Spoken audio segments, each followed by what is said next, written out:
Hindus are facing an existential threat in their ancestral homeland in Bangladesh. It was a prosperous land once ruled by King Shashanka, who was named after the moon god. These Hindus have never invaded other people, however, they have been subjected to many invasion and brutal persecution, and as such, their numbers have dwindled significantly, comprising a mere 8% of the community today.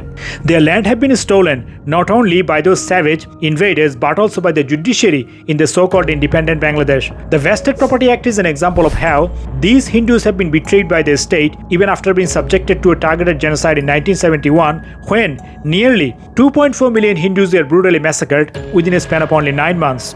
Out of a total of 3 million victims, a staggering 80% were the Hindus. They were called scum and vermin by the head of the Pakistani military. However, what is even more disturbing is that when these Hindus needed protection, they were then hunted down door to door by their neighbors, the same people that they grew up with, who acted as collaborators, helping the army hunting them down.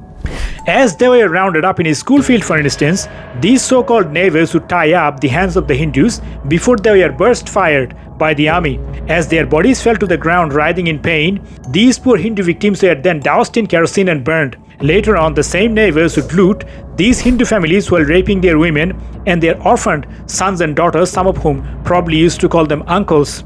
Babies were bayoneted. Men were bludgeoned to death, women and children were brutally raped, their bodies mutilated, even the poor cows in the temple premises were burned alive.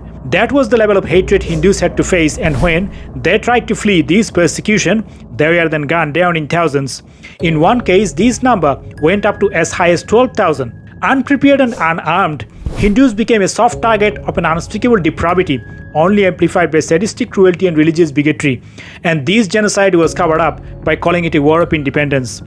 Ever since, Hindus have faced many episodes of brutal persecution, notably in 1990 to 1992, 2001, 2013 and 14 and 2021.